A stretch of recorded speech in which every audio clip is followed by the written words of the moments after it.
Well, good evening, Pax Vobis. Bless you. Thank you for your patience there. Still getting to grips a little bit with the technology, but there we are. We're here now and live. So, as many of you know, today is the 8th anniversary of my episcopal consecration, which took place in Canada in the Collegiate Chapel of St. John the Beloved at Huron University. And I was consecrated there by Archbishop Boniface Grosfold, assisted by Archbishop Ngong, Dennis Undagobo. I think that's right. So that's the first time I've never been able to say his name, and now I can't think of it for love nor money. It seems incredible that was 80 years ago, but nonetheless, it was, and thank God that we're still here now. So I thought it might be interesting for you. It might not, of course. But I thought what I might do this evening then is give a retrospective on the past 8 years since becoming a bishop. Now, there are some questions already sort of preset. I say that I haven't worked out my answers to any of them, and I'm going to pick them sort of randomly. So just bear with. We'll see. That'll be an element of risk and excitement to it, but also too, as the ticker tape says, feel free to ask your own questions too. I can't guarantee that I'll get round to answering them, or that I might not. I might not answer them at all. But we'll see. But feel free. As often sometimes I can't think of everything, and there may be questions that you have that I would never think of asking. So, without further ado, let's begin. So I'm just going to close my eyes and randomly pick a question. Oh, okay. Oh, I didn't expect that one so soon. What was the highest point? What's been the highest point of the past 8 years? That's a very good question indeed. And to make sure that I don't get that question again, I shall delete it. There we go. So what was the highest point? That's a very difficult question indeed. Truthfully,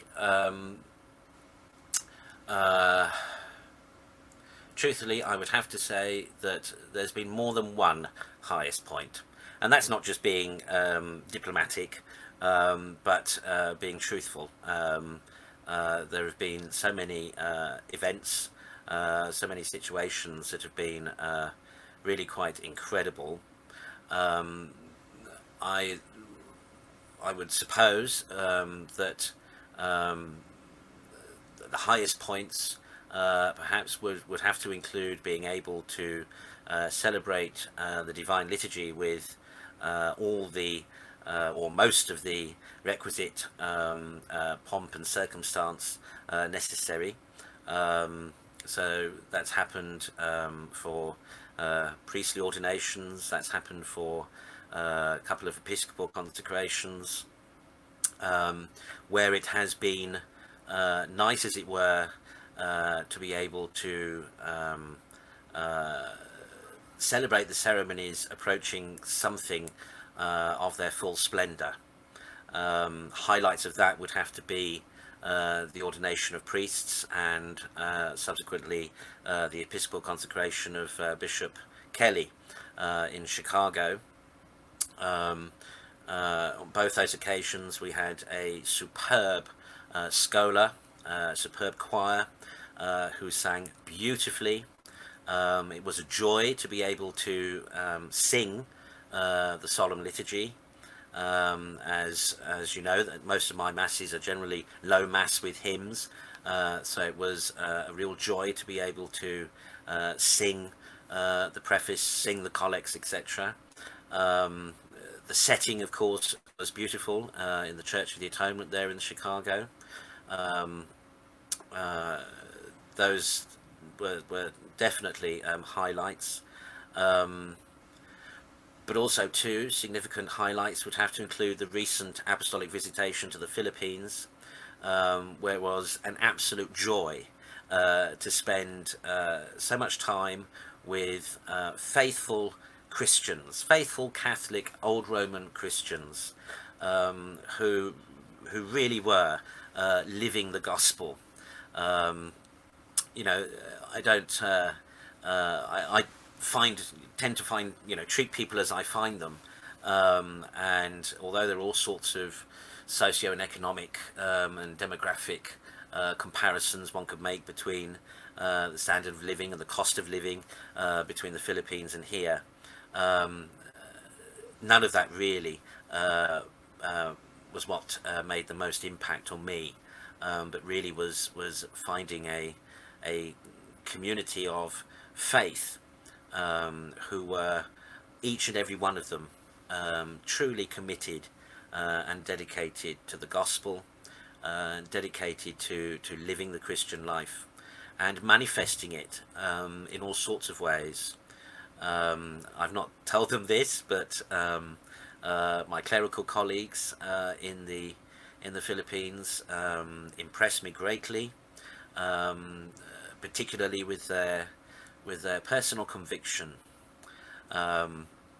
When the apostolic visitation began, we had a clergy retreat, and it was an opportunity for them to be able to make confessions. Now, as some of you will appreciate, us old Romans are few and far between. And so it's not easy, and it's not often that old Roman clergy are able to make the confession to somebody that they objectively, as it were, don't work with or work for, or have a hierarchical kind of relationship with. So I offered to hear confessions during that clergy retreat, and everyone took the opportunity, and of course I can't divulge, and I'm not going to divulge anything of the content of those confessions, but what it did was gave me a great insight, a very personal and privileged insight into the vocations of those individual priests, and great great personal holiness and great conviction, and that was evident, as I say, in the clergy, and evident too in the faithful. One of the Saturdays I was there, I I don't know if I made a mistake of suggesting that I would happily hear confessions, and we started an hour before we were supposed to start holy hour and benediction, and in the end we didn't have a holy hour, we just had benediction, because so many wanted to come and make their confession. And again, I'm not going to divulge anything I can't, but again, it was a personal privilege and a highlight of my priestly ministry and life thus far. Again, to be able to hear and to help and to perceive the fidelity of these Christians, and their love of Jesus, their love for the faith, their love for the church, and their clear desire to do the right thing, to pursue after holiness and righteousness. Otherwise, other highlights of the past 8 years must surely include, of course, my own episcopal consecration in Canada. That was a tremendous affair. Again, there was a fantastic scholar who sang, and a beautiful liturgy, and again, great to spend time getting to know old Romans elsewhere. On this occasion, the other side of the Atlantic,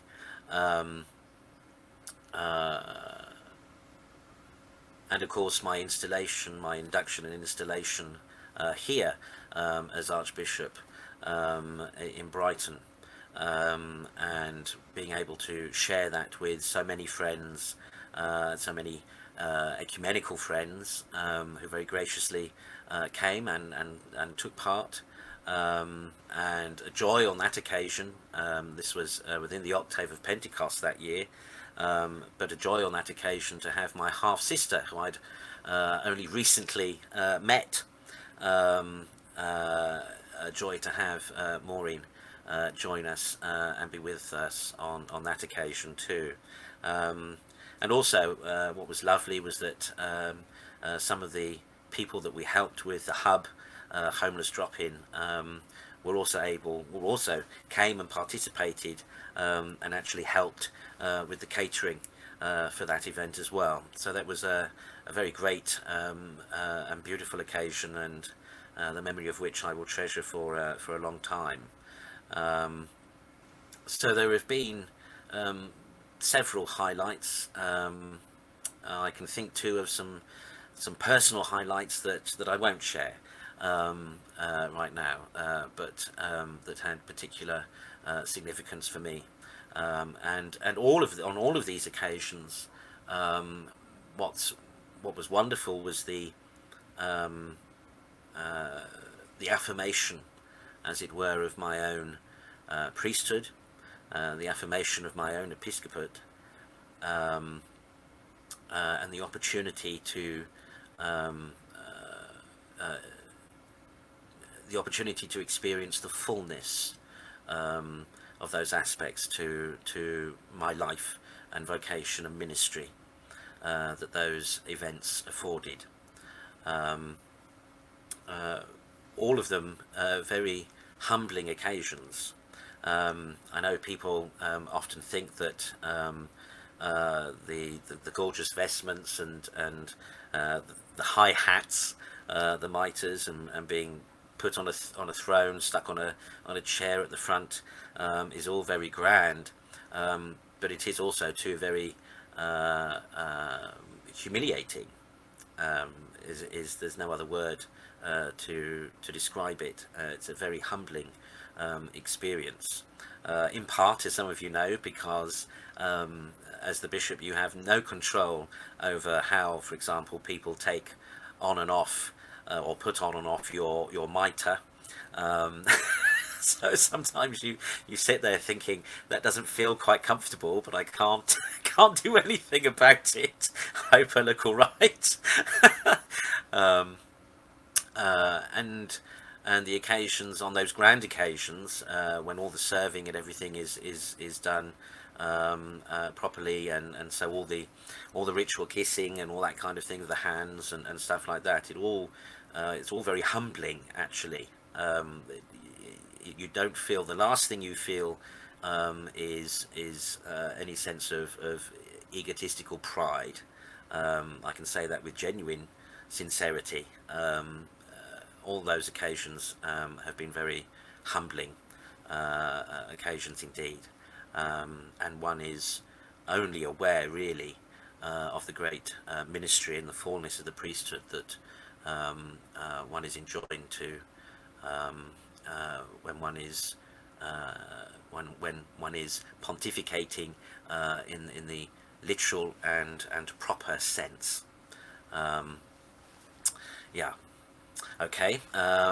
Let's go for another random question.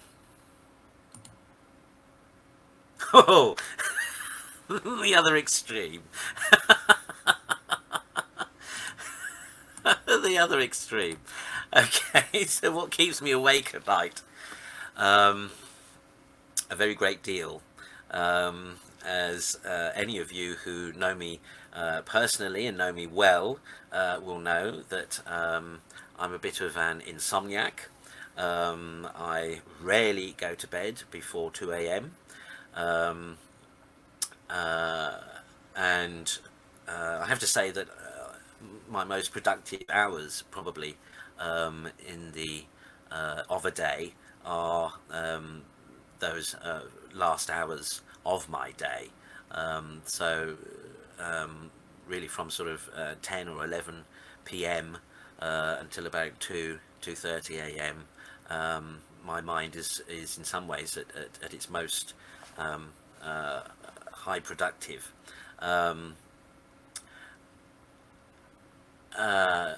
What keeps me awake? One of the things that some of you now, of course, have witnessed for yourselves in seeing the traditional rite of consecration.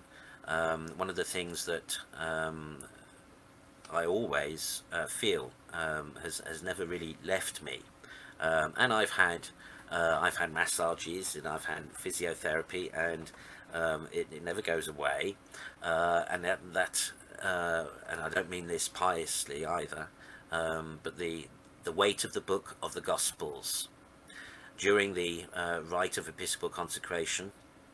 The book of the Gospels is placed on the back of the neck and the top of the shoulders of the person being consecrated. And at my consecration, for some reason, it was a particularly weighty, volume, and that has never left me. And of course, the gospel page that is opened, that is so literally the gospel that is on your neck from the book of the Gospels, is the gospel for Ascension Day, the Great Commission, and certainly I would say that one of the things that keeps me awake at night is the knowledge of my responsibility of and for effecting the Great Commission. An apostle is sent out, and bishops are successors to the apostles, and so that is the reason why that gospel of the Great Commission is opened in the gospel book and placed on our neck and shoulders when we are consecrated, to remind us, of course, that this is, as it were, the primary purpose of our responsibilities as bishops. So one of the things that often keeps me awake at night is thinking, how can we evangelize? How can we spread the gospel?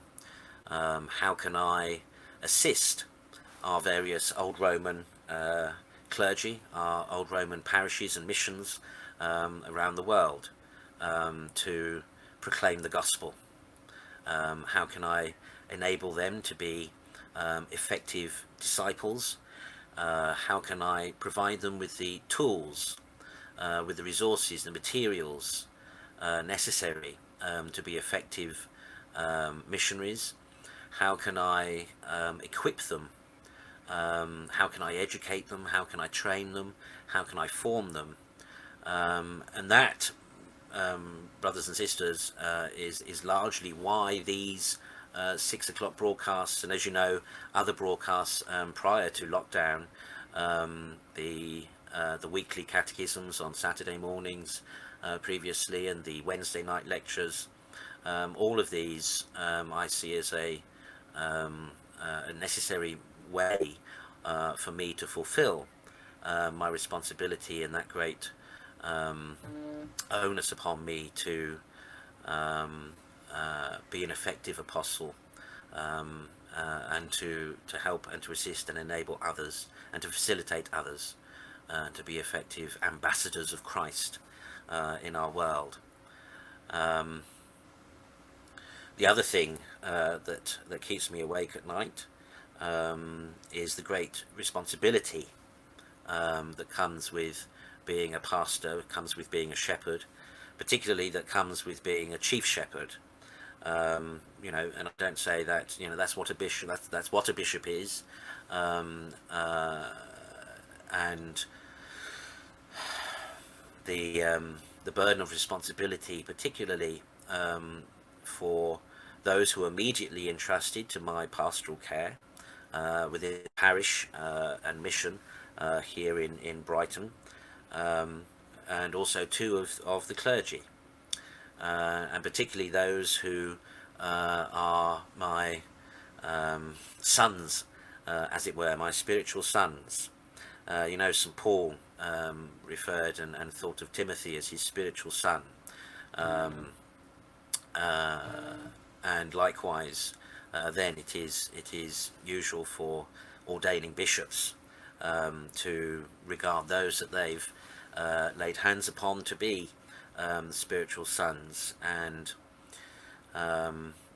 so one of the things I'm always conscious of is, and the scriptures in the New Testament are very clear, they're unequivocal on this point, that to be a pastor, to be a shepherd, one is responsible for the salvation of the souls entrusted to one's care. And as a shepherd to shepherds, I suppose, a bishop is, of course, particularly responsible for those whom he has entrusted or shared his ministry with in pastoring the flock.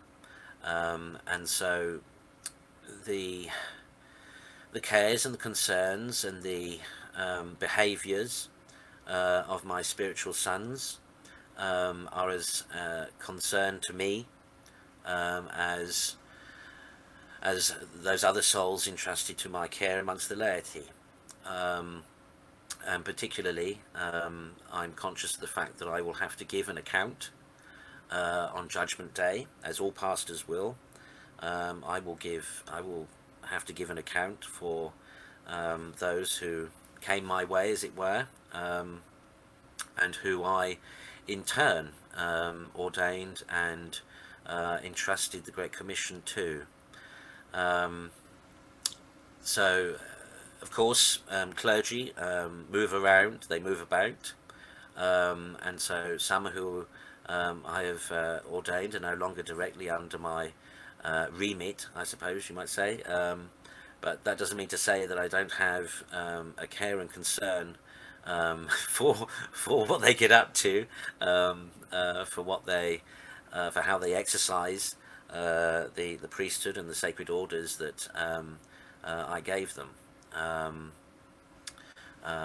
So one of the things that keeps me awake at night sometimes is the care and concern for my spiritual sons, and what they're up to and what they're about, and especially those who, sadly, for a variety of reasons, but those sadly that we've had to we've parted ways with. That doesn't mean to say that I don't think of them. In fact, as some of you will know, at every Mass in the canon, I remember all those who are directly responsible to me, but also those for whom I am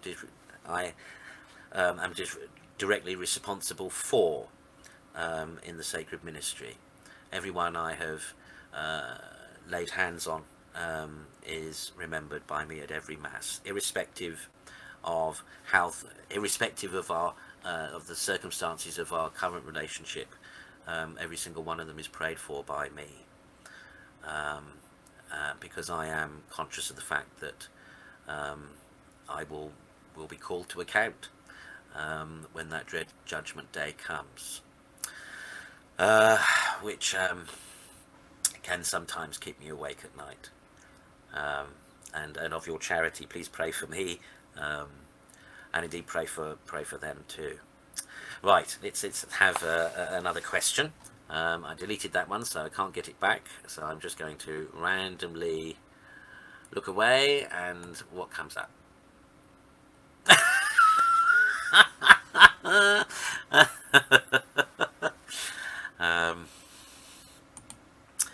Okay, so we're hopefully we're getting all the difficult questions first.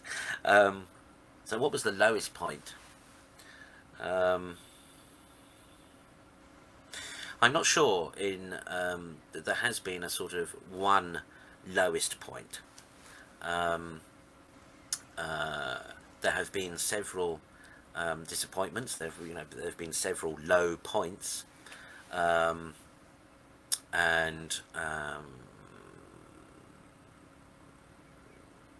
it's not really um, not not really fair for me probably to share them. I suppose in some ways I've already alluded to them in my answer to the previous question. But low points, of course there have been some, and some that still keep me awake at night. Some that I hope for a positive resolution to at some time in the future.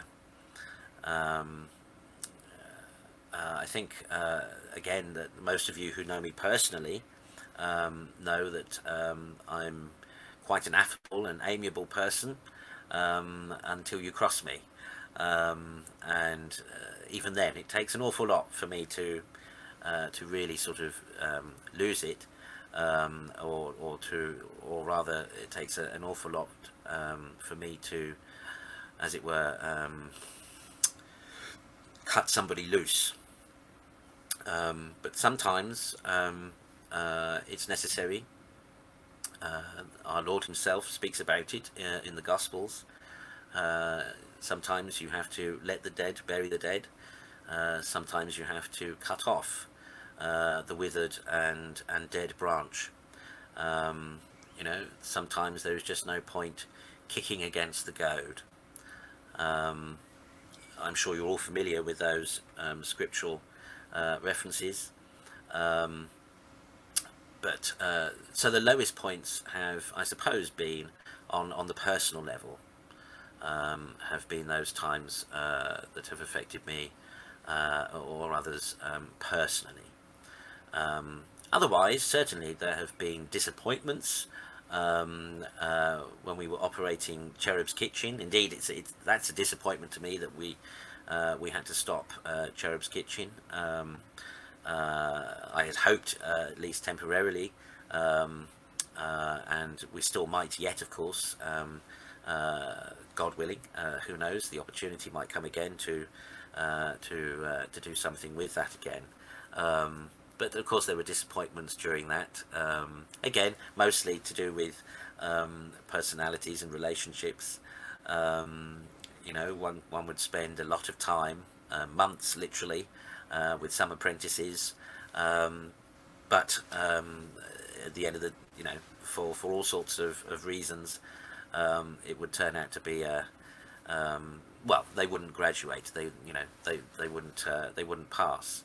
I'd like to think, however, that despite sometimes the end of their time with us, there were overall the experience was positive. Of course, we were working with people from a variety of difficult backgrounds, and so the idea, of course, was to provide a way of sometimes of work rehabilitation, sometimes of providing an introduction to the work environment. So some of the people that came our way had all sorts of difficult issues, some of which they hadn't really got over. So that was difficult. That was hard work, hard graft sometimes, especially when one was let down. Whenever that happened, it nearly always happened at a key, moment or a key time operationally. So it would, create hiatus and drama. But such is kitchen life. And the same goes on, of course, in commercial kitchens everywhere. So, but that, I suppose, was provided some of the lowest points too of the past 8 years. Okay, there's enough dwelling on negativity. Let's try and find something more positive. So again, not looking. No, I didn't click.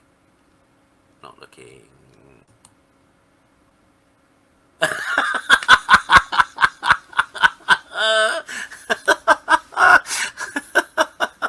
Right, lose that question. Okay. Well, frankly, I've already answered that question, I would say. So let's let's ask another question. Okay, randomly looking or not looking. Oh no.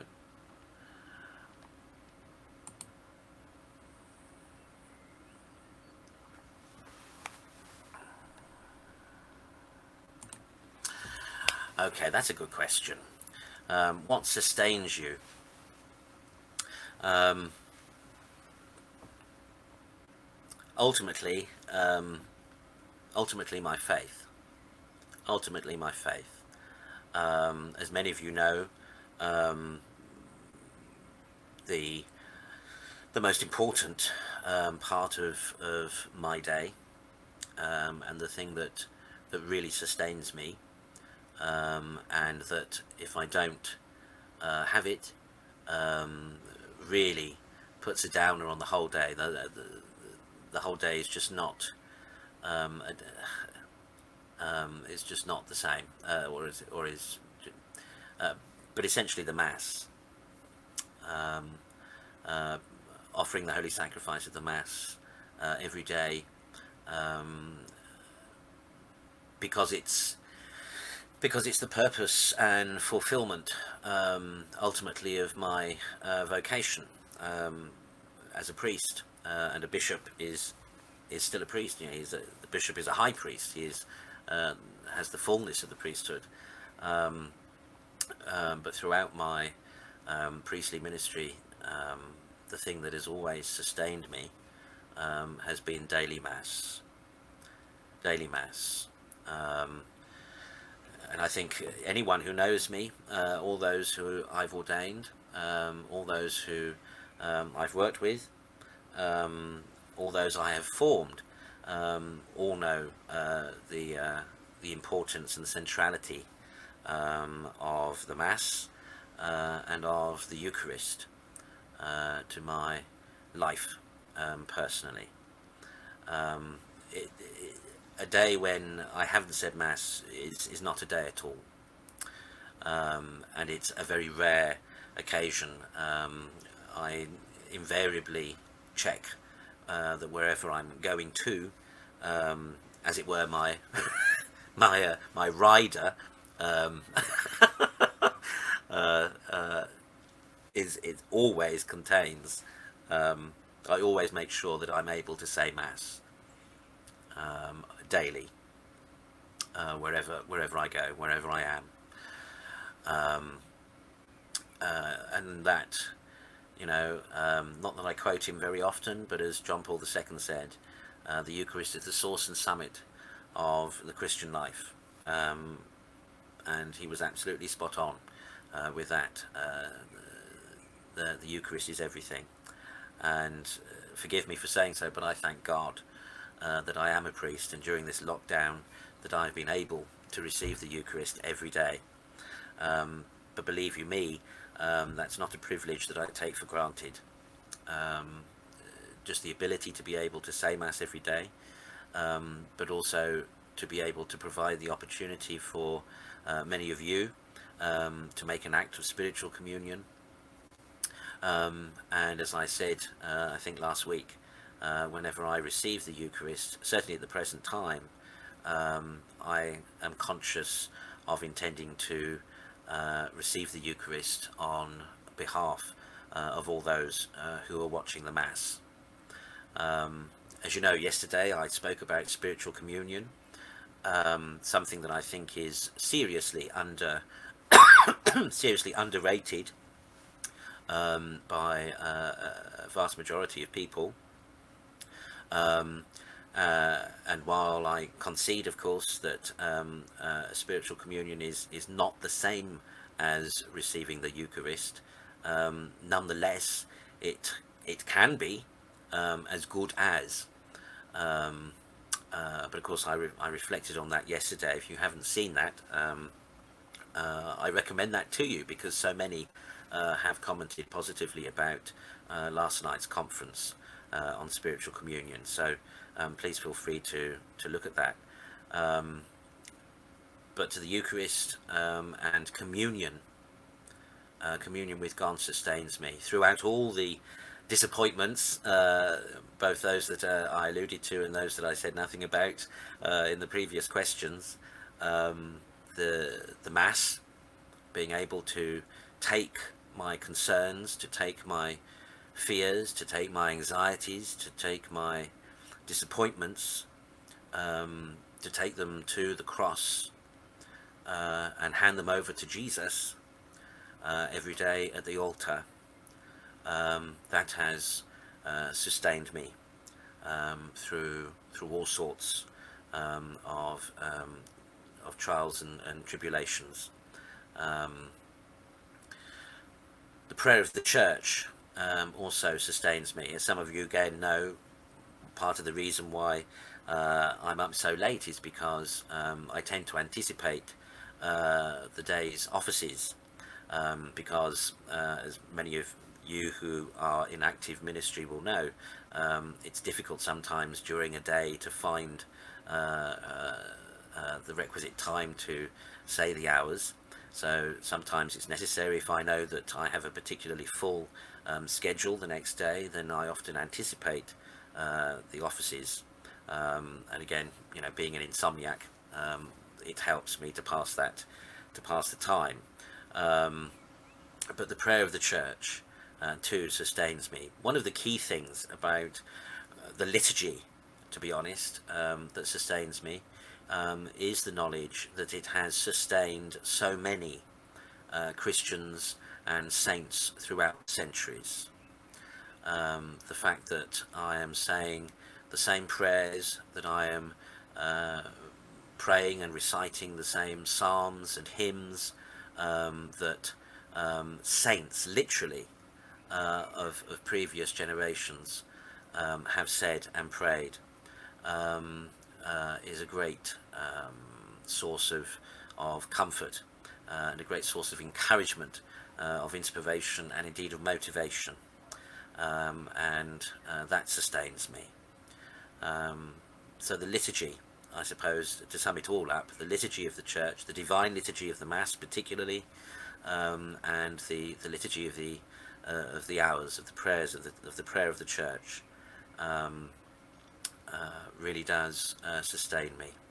And we all go through, clergy, go through periods of spiritual dryness, and yet, as I always advise, keep saying your offices, keep saying your prayers, because I know for myself that so many times, even in the driest times, there will be a verse of a psalm, there will be a line, a sentence in a collect that will speak to me and reinvigorate me, as it were. Will suddenly burst forth an oasis from where there was desert. And what I love about, as I say, what I love about the liturgy is the fact that it's the same day in, day out, season in season, and through the year, and despite that, it's never boring. Despite that, it's never boring. There is always something, and you think to yourself, "Gosh, I've must have read that." Well, I know I've read that, umpteen times over however many years, but that's never spoken to me in that way. And I think the key thing, of course, to remember about, for example, the Psalms, is that we understand them, as it were, to be, of course, King David, but inspired, as it were, by the Messiah, by our Saviour.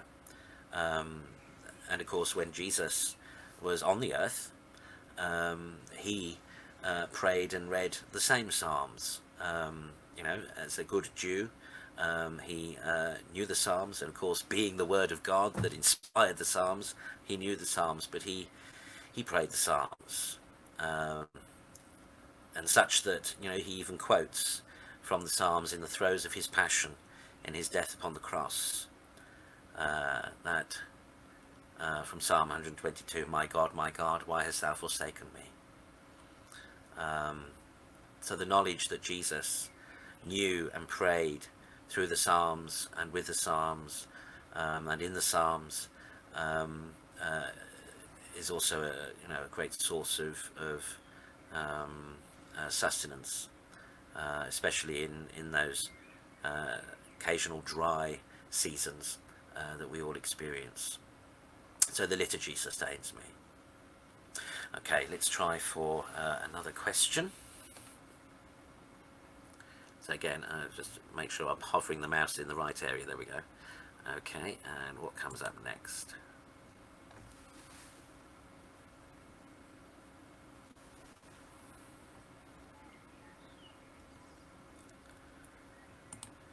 So what do I think is the mission of the Church in the 21st century?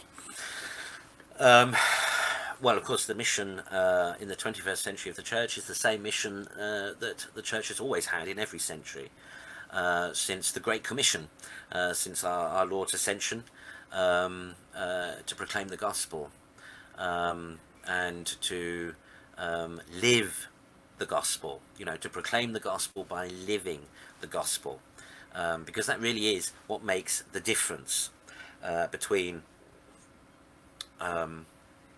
I think effective evangelism, is that it's not just about the word. It's all about the word, but it's not just about words. It's not just about reading portions of scripture. It's not just about debates and discussions and arguments and interpretations. At the end of the day, fundamentally, the best way of proclaiming the gospel is to live the gospel. To live the gospel. And those of you who are regular viewers of my daily mass will know that my homilies, that's a message that I'm continually banging on about, that the faith is to be lived, and that the more demonstrative we live the faith, the more others will be drawn to the faith. If people can see that the way we live our lives as Christians is different, yet positive, and enables and sustains us, that we're able, because of our faith, to get through and endure and deal with all sorts of trials and tribulations and testings that come our way. If people see that faith for the individual Christian is a positive aspect to their life, then they will be drawn. Then people will be drawn. They will be curious and they will ask about it. As I've said before, not everyone, of course, is as conspicuous as me or other traditionalist clergy or religious who are, obvious straight away what we're about. Although, saying that, I couldn't count on, there aren't enough fingers on my hands, as it were, to give the number of times that I've been mistaken for a rabbi or for an imam. Even wearing a crucifix. But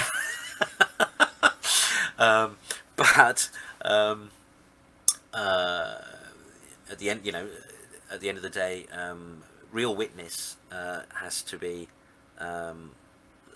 proclaiming the gospel by the way of living life. So the Church's mission, and what I try my best to facilitate and enable in the 21st century, is to encourage as many Christians as possible to live the Christian life. I mean, I think what's needed, particularly, the great challenge, particularly in the 21st century right now, is there's a great need, I think, for a revival in the Church, and a revival particularly of personal holiness.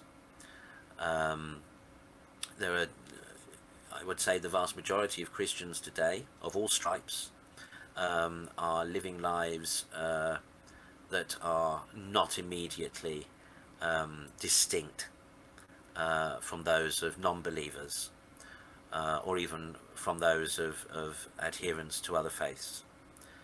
In other words, I don't think the majority of Christians are living a fully and obvious, demonstrable Christian life.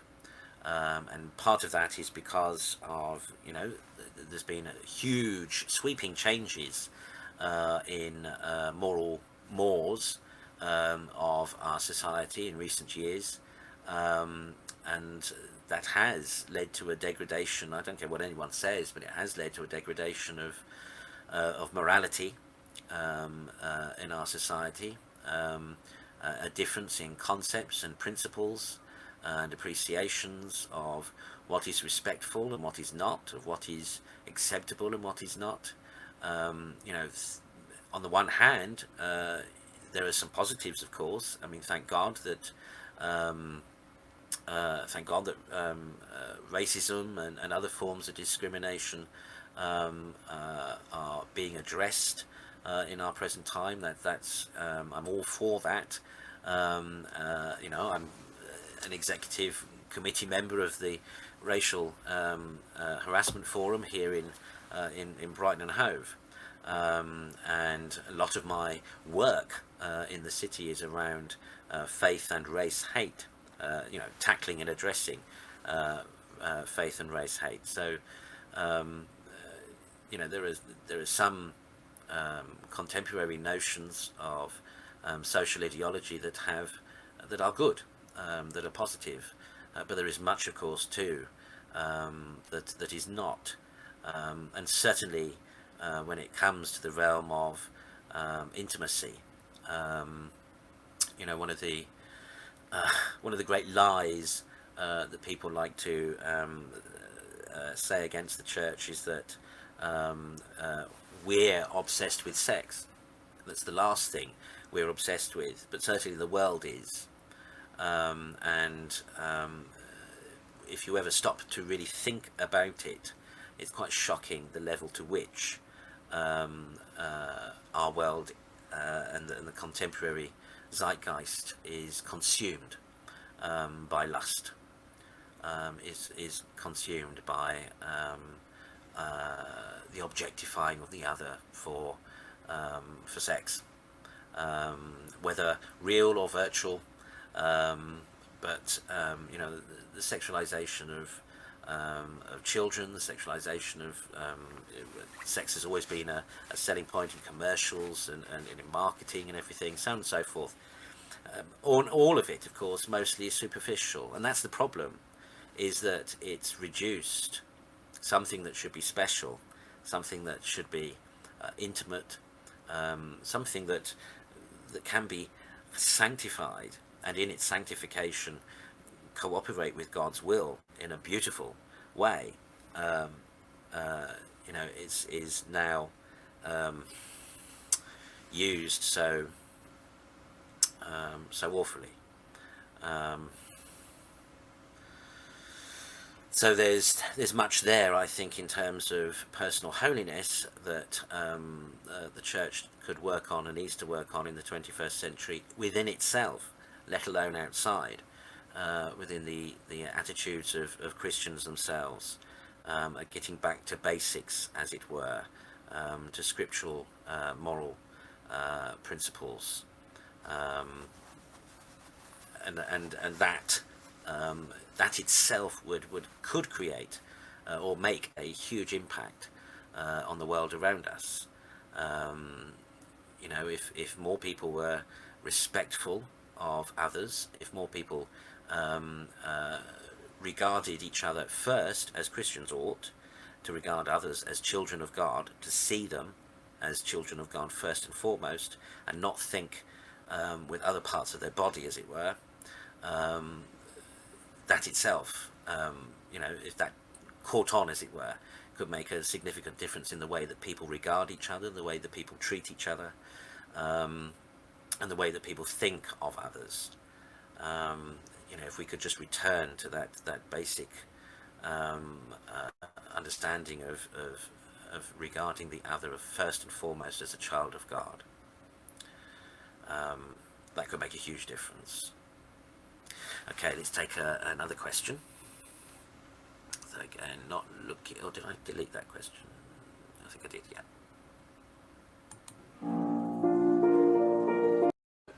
Wrong button. Okay, let's try again. What is your assessment of the state of the church today?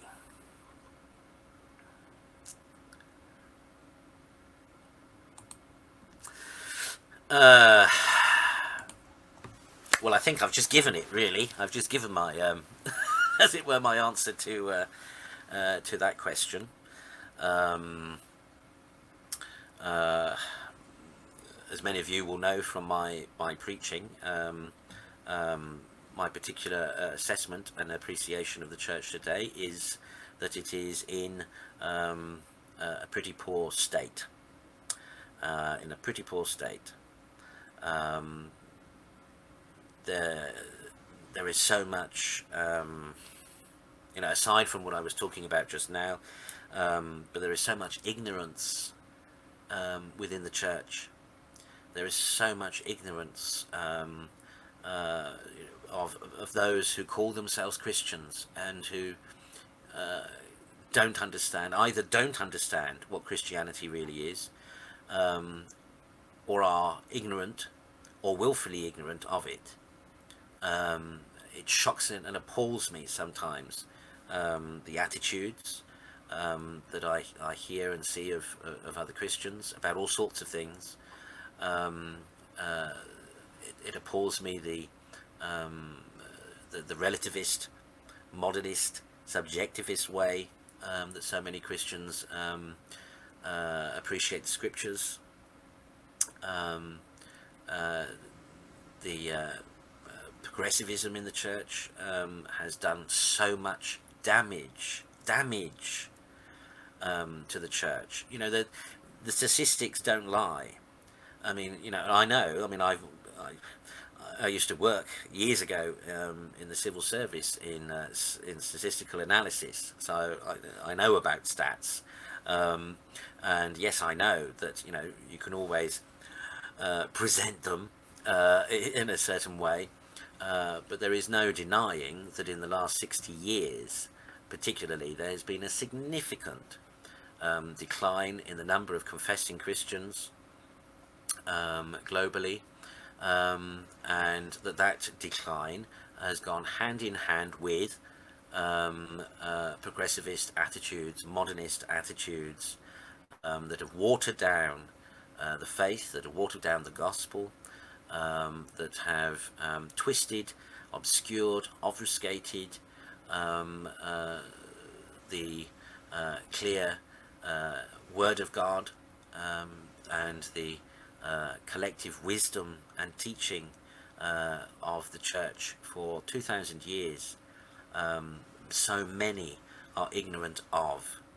And even people who are ordained, even those who have supposedly studied theology, a lot of the progressive ideas come from academics, these people who are supposed to have studied theology,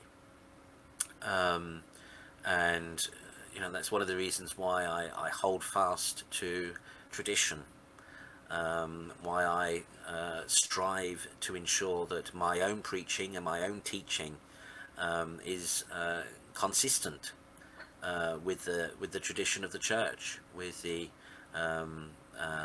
that single deposit of the faith once delivered to the saints, that apostolic teaching. As I've said before, tradition is vitally important, and the continuance and the preservation of it, and the teaching of it. That's the key thing, and that's part of the problem of the last 50 or 60 years. Again, in Christianity of all stripes and traditions, is that people haven't maintained the tradition. They haven't maintained the faith. And certainly one of the significant ways in which the church has been affected has been in the variation and the forgive the word, but the bastardization of the liturgy. You know, lex orandi, lex credendi, and the standard of worship by so many Christians today is just appalling. Is just appalling. Everything reduced to banal cliches, banal phrases, to emotion and subjective tripe, frankly. That it's no wonder that when, you know, things become difficult in people's lives, they fall away. They fall away from the faith because they haven't been fed anything. They're not fed anything to sustain them. They're not given. They're not equipped. They're not given the tools to deal with the challenges of life. And that's the great problem today. So, you know, my assessment of the church generally is pretty negative, I'm afraid. Yes, still the church is strong in social activism. So in terms of you know, feeding the poor, clothing the naked, providing shelter, welcoming the stranger, etc. The church is generally still strong in that respect. But sadly, the motivation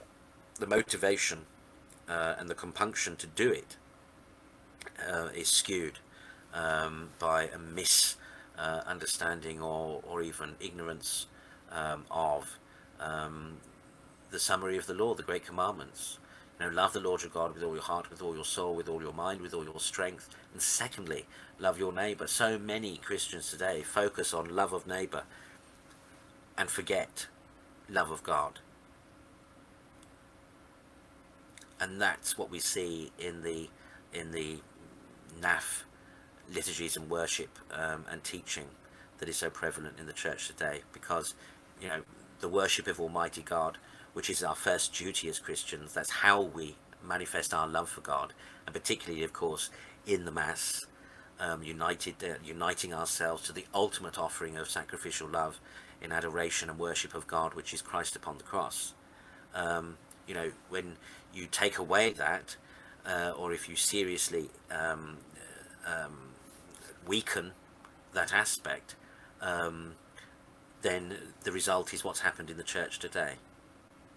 And so, you know, I squarely lay all this at the foot of the new Mass and of all the experimental crazy liturgies and coffee mornings and all the rest of it that's passed for Sunday worship in so many of our churches today, of all denominations and traditions.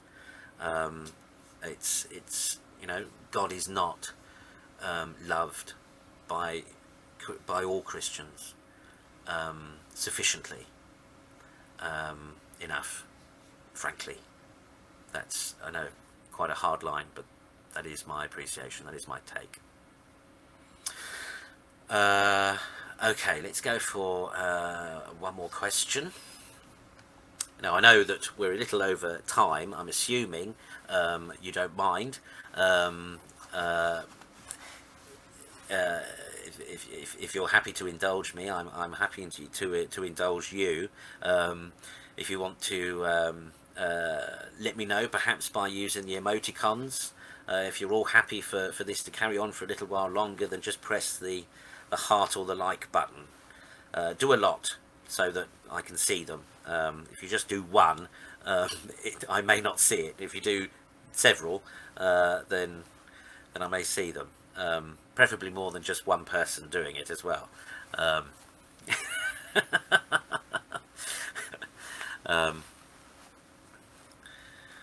Okay, good. Okay, there's a few more. Excellent. Okay, let's try another question then. There must be something a little more. Ooh.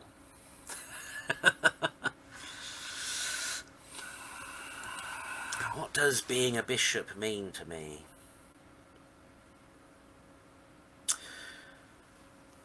Well, it's what I am. It's what I am.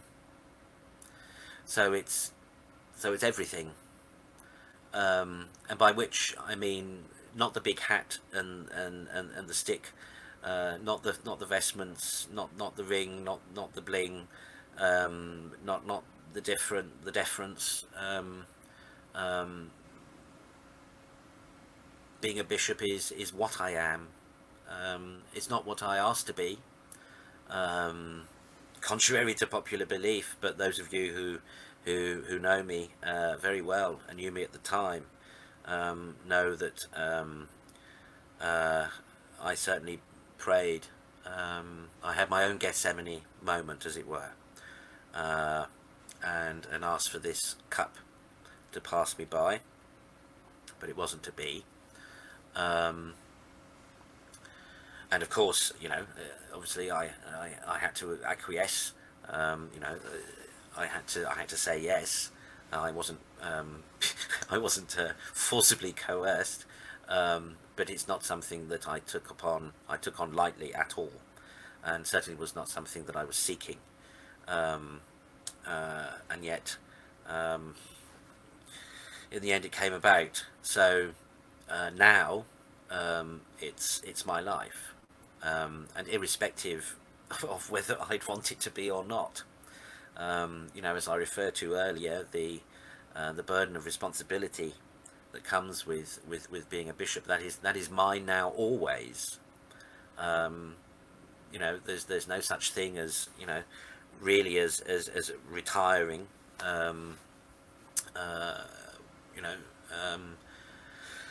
I will always be a bishop now, and when I come before God's throne of grace, I will be judged as a bishop. So there's nothing I can do about it now except embrace it and accept it as God's will, and apply myself to it as best I can. And that's certainly what I strive to do, and certainly your support and your faithfulness and your friendship, many of you, enables me to do that. But despite for all the highlights, despite for all the occasional benefits, it's not easy always being a bishop. But it's what I am, initially, it's sometimes, sometimes I think it's it may hamper or impede some of the work I do in the city, in the wider city, in the community.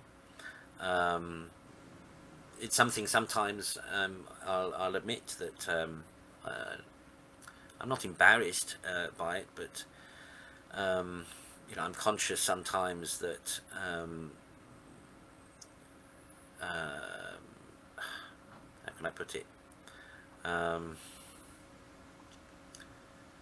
I sometimes think that people think sometimes it's a bit much for a bishop to come to a meeting, and yet it's what I am. There's nothing I can do about that. Now there is nothing I can do about that. It's just something I have to embrace and live with. So yeah. But on the other hand, yes, there are great pros to it as well, because of the opportunities that it has afforded me, because of the experiences that it's afforded me, and because of the opportunities that it's that having, being a bishop does sometimes open doors. Sometimes does sometimes mean that people will listen to what you have to say. I was very privileged a couple of years back to be invited to speak at the House of Lords on the Syrian refugee crisis, and I've likewise attended, been able to speak at other similar meetings and things, and I know that the episcopal character has enabled that to happen. But contrary to popular belief, the fact that my title is in my passport doesn't guarantee me an upgrade to business class or first class. It doesn't mean that people automatically address me as Your Grace, or in any other way defer to me. Those days, as it were, are gone, pretty much, except of course amongst the faithful. But I hope that those for whom I am their bishop, I hope for them that I'm worthy of the deference and the respect that is attributed to the office within the community of the church, and I certainly strive to do my best and to live up to the responsibility in the office as best I can. But for that, it does, I do need the prayers and the support of the faithful and of the clergy for that. Okay, let's try one more question. So again, looking just make sure I did. Yeah. Okay, let's try another one. No, another one.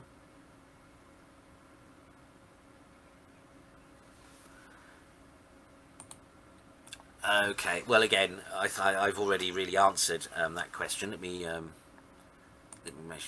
make sure that's taken away, and I answered that one already as well. And I've just answered that one. Okay, there's literally only like a couple of questions left now. So let's try randomly.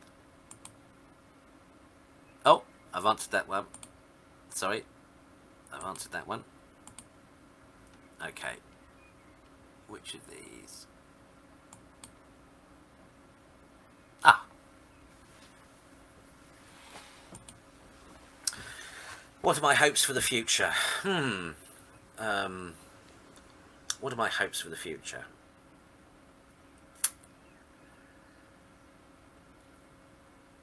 My hope for the future is that the church will grow. My hope for the future is that the Christians that I have any kind of connection or influence with will pursue holiness in their lives, and will allow the Holy Spirit and God's grace to change and convert them and their whole life. It's my hope that through our efforts the gospel will be more widely known and will draw others to salvation, and to increase our community. It's my hope for the wider church, for old Romans around the world, too, that all our communities will grow, that all our communities will become, as so many of them already are, schools of saints, sinners who are striving to become holier. It's my hope that that particularly will be true for our clergy. It's certainly something that is a daily prayer of mine for our clergy, is that they each day grow more into their vocation, and growing more deeply in their vocation, grow more deeply in love and service of God and of His Word and of His ministry that's been entrusted to them. My hope ultimately, of course, for the future must be the salvation of the world. What else could it be? My hope is that more Christians, in pursuing personal holiness, will become more effective witnesses and disciples of Christ, and will draw and attract and bring more souls to salvation. I mean, after all, that is God's will. That is what is God's will. You know, I know you've heard me say it many times, but when Jesus taught us to pray, "Thy will be done," that is God's will. That as many souls as possible should know him, love him, serve him, and be happy with him in this life and the next. That's you know, that is and that is genuinely my hope. That's the hope. The hope I have for my life and for my ministry is that I may contribute and effect and be able to enable others to do that with me. And I mean that sincerely and genuinely. There is no, I cannot conceive of any reason for my being. You know, this is what my life is about. That's clearly in my own vocational discernment has come clearly and strongly, particularly over the last 8 years. That this is my reason for existence. This is God's purpose for my life, to fulfill this office of teaching and enabling of myself and others to be effective disciples of Christ, to be true disciples of Christ, to become saints, and to enable others to become saints, to enable others to know God's love, to enable others to receive their salvation. That's ultimately what it's all about.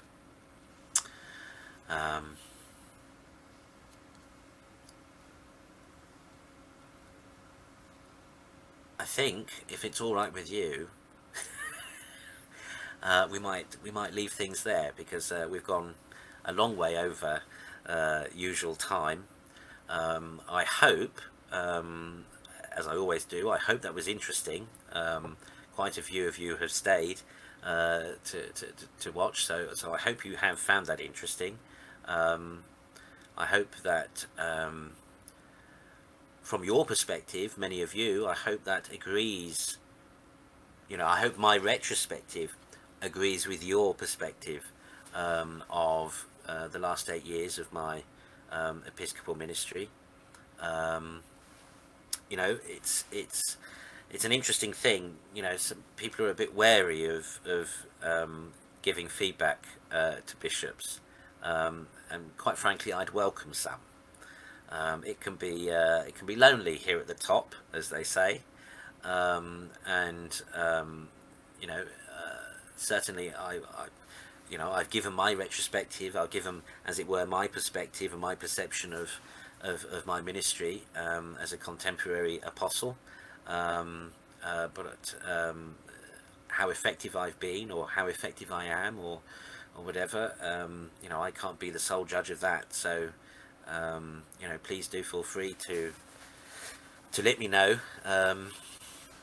because we all of us, you know, are on this pilgrimage of faith through life.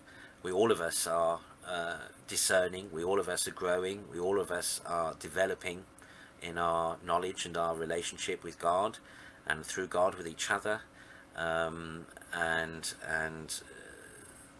you know, so you know, please, you know, if these broadcasts or these hours, you know, you think are a waste of time, please tell me.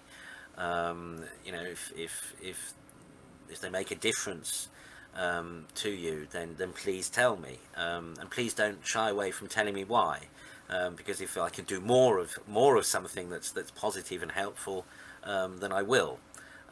Likewise, if there is, you know, if there's aspects that are negative and not helpful, let me know as well, because you know, if I can change or adapt, I will, because as Pope St. Gregory the Great once said, that the only title that really matters is, for the bishop, is to be the servant of the servants of God. And it may sound a little bit pious, it may sound a little bit coy, a little bit cliche, for me to say it, but it's true. you know, myself and the clergy. And I know very well our clergy, and we all of us wish only to serve the servants of God. And you can help us, not just by doing what we suggest, not just by cooperating with us, but also by informing us and letting us know how, you know, if we're being helpful and how we can be more helpful. So thank you for joining me. Thank you for kind of celebrating with me, I suppose, this 8th anniversary of my episcopal consecration. Many of you online have expressed many years and multos annos, and some of you, bless you, have acclaimed Axios, Axios, he is worthy. I pray God that I am. I believe me when I tell you that I strive daily to be worthy of my calling and the office that has been entrusted to me, and of your charity. I beg your prayers, and I'm going to end with a blessing, and then with a little video clip that I think you'll enjoy. Let us pray.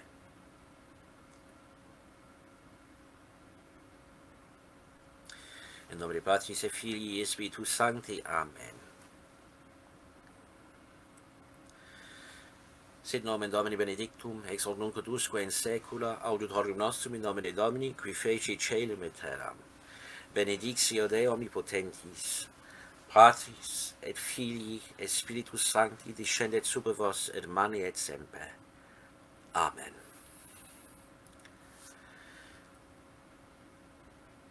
Be safe, be clean, stay away from each other, observe the lockdown, and God willing, we will come through this together, stronger, hopefully more holy, and more equipped and more prepared, and better able to fulfill God's will for our lives and for the lives of all, to know his salvation. Bless you all.